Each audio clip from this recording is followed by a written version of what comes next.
To improve your knowledge of the markets, focus on three things: opening bell, closing bell, and the bell icon.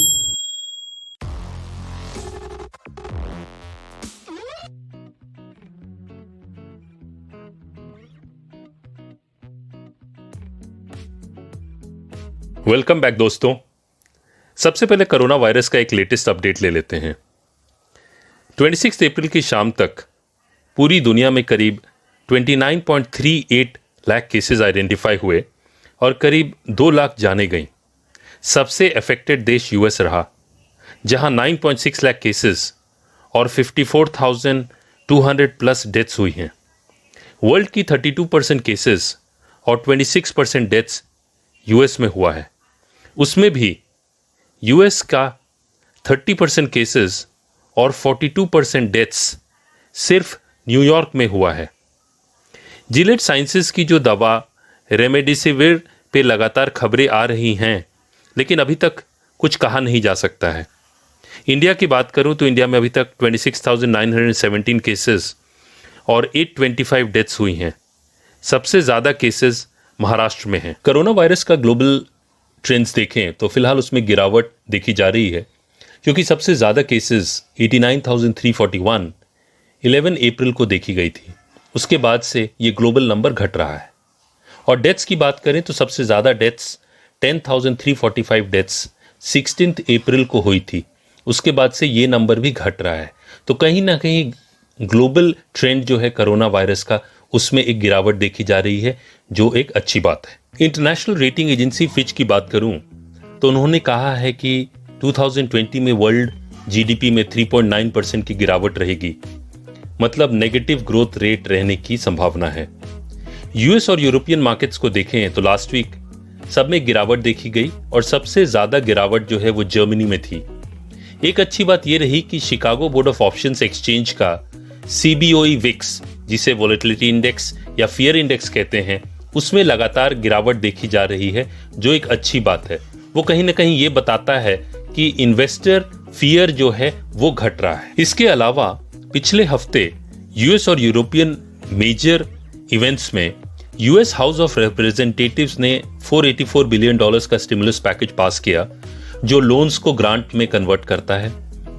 और US का जो अप्रैल का Michigan consumer sentiment index आया, वो पिछले 8.5 साल का लोएस्ट लेवल था, जो कहीं ना कहीं काफी नेगेटिव है।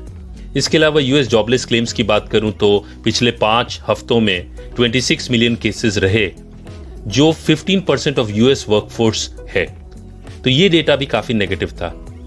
इसके अलावा बात करूं तो यूरोपियन सेंट्रल बैंक के प्रेसिडेंट ने कहा है कि यूरोपियन यूनियन की इकोनॉमी इस साल 15% घट सकती है। और जर्मनी, जो यूरोप का सबसे बड़ा इकोनॉमी है, उसका मे का consumer confidence data all time record लो पे आया। कि एशियन मार्केट्स की बात करूं तो इनमें भी गिरावट देखी गई। जापान में सबसे ज्यादा 3.19%, निके में देखी गई। निफ्टी और सेंसेक्स में भी करीब 1% की गिरावट थी। बैंक निफ्टी में हम लोगों ने काफी वीकनेस देखा। की डेटा की बात करूं तो ब्लूमबर्ग ने चाइनीज जीडीपी ग्रोथ फोरकास्ट को आधा कर दिया है।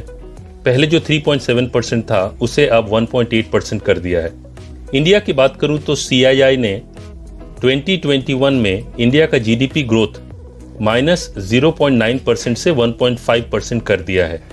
इसके साथ ही ग्लोबल रेटिंग एजेंसी फिच ने भी इंडिया का जीडीपी ग्रोथ रेट 0.8% ईयर 2021 के लिए कर दिया है। एफआईआईज की बात करूं तो एफआईआईज ने पिछले हफ्ते 4009 करोड़ की नेट सेलिंग की थी।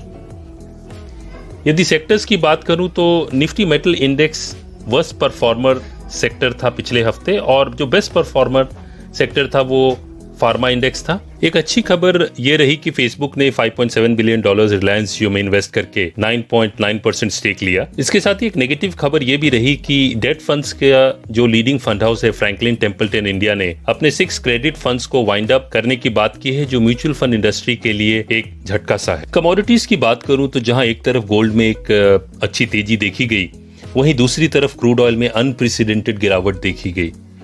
और यूएस का नाइमेक्स क्रूड का मे मंथ कॉन्ट्रैक्ट नेगेटिव में बंद हुआ, मतलब उसकी क्लोजिंग जो है, सेटलमेंट जो हुई वो नेगेटिव में हुई, जो कभी किसी ने सोचा तक नहीं था। इसका कारण यह है कि पूरी दुनिया आज रुक सी गई है कोरोना वायरस के कारण। क्रूड की जो कंजम्पशन है उसमें भारी गिरावट देखी जा रही है और क्रूड ऑयल की जो स्टोरेज के जो प्लेसेस हैं वो भी जगह अब कम पड़ रही है। इस कारण से क्रूड ऑयल प्राइसेस में एक मेजर गिरावट हम लोगों ने देखी।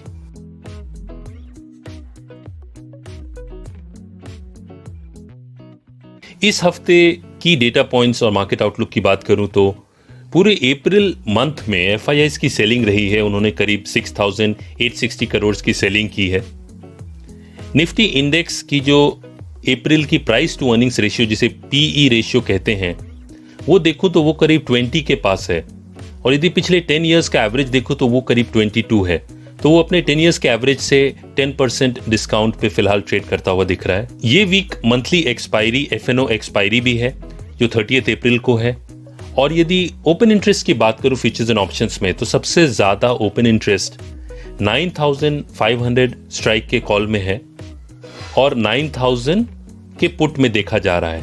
इसलिए ये लेवल्स जो हैं वो काफी इंपॉर्टेंट रह सकते हैं। इसके अलावा निफ्टी का जो पुट कॉल रेशियो जिसे पीसीआर भी कहते हैं वो करीब 1.13 है। ये टोटल ओपन इंटरेस्ट पे कैलकुलेट किया गया है। पुट कॉल रेशियो का मतलब सारे पुट्स डिवाइडेड बाय सारे कॉल्स। तो ये कहीं ना कहीं आपको बताता है कि जो 1.13 है इसका मतलब है कि पुट्स ज्यादा हैं कंपेयर टू कॉल्स। इसके अलावा कुछ इंपॉर्टेंट डेटा रिलीजेस इस वीक में हैं जैसे बैंक ऑफ जापान का स्टिमुलस पैकेज और इंटरेस्ट रेट डिसीजन, यूएस का Q1 एडवांस जीडीपी डेटा जो नेगेटिव एक्सपेक्टेड है, यूएस फेडरल रिजर्व चेयरमैन की बहुत इंपॉर्टेंट प्रेस कॉन्फ्रेंस होनी है इस वीक, यूरो जोन का Q1 एडवांस जीडीपी ग्रोथ जो -3.7% एक्सपेक्टेड है। इसके अलावा यूरोपियन सेंट्रल बैंक का प्रेस कॉन्फ्रेंस है और अंत में चाइना का मैन्युफैक्चरिंग और नॉन मैन्युफैक्चरिंग पीएमआई डेटा भी है। ये इंडेक्स जो पीएमआई इंडेक्स है वो मार्केट कंडीशंस के बारे में बताता है जिसकी फीडबैक परचेजिंग मैनेजर्स यानी खरीदने वाले मैनेजर्स से ली जाती है। इस वीक इंडियन मार्केट्स में भारत सरकार से एक स्टिमुलस पैकेज की उम्मीद रखे हुए देखना है कि क्या होता है। क्वार्टरली अर्निंग्स की बात करूं तो इस हफ्ते IndusInd bank, HDFC life, Ambuja cement, Adani power, Axis bank, Hexaware technologies, Hindustan Unilever, Tech Mahindra, ICICI Lombard के रिजल्ट्स डिक्लेयर होंगे।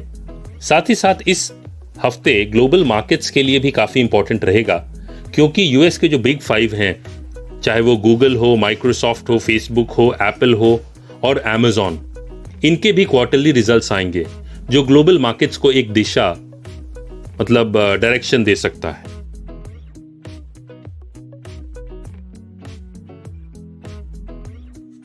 ये वीक काफी वोलेटाइल रहने की उम्मीद है क्योंकि इंपॉर्टेंट कंपनी के रिजल्ट्स आएंगे। उसके अलावा मंथली एफएनओ एक्सपायरी भी है और की ग्लोबल इवेंट्स भी हैं।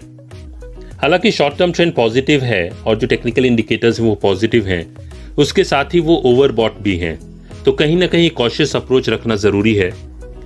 निफ्टी के बारे में बात करूं तो निफ्टी का सपोर्ट 8,900 और उसके बाद 8,650 पे देखा जा रहा है और रेजिस्टेंस की बात करूं तो निफ्टी का पहला रेजिस्टेंस 9,360 और उसके बाद 9,610 पे है। बैंक निफ्टी की बात करूं तो बैंक निफ्टी का सपोर्ट 18,700 और 17,900 पे है और रेजिस्टेंस की बात करूं तो बैंक निफ्टी का रेजिस्टेंस पहला रेजिस्टेंस 20,550 और दूसरा रेजिस्टेंस 21,300 पे है। तो क्योंकि ये मार्केट इस हफ्ते काफी वोलेटाइल रह सकता है तो stay safe and stay alert. जल्द फिर मिलते हैं दोस्तों। Thank you.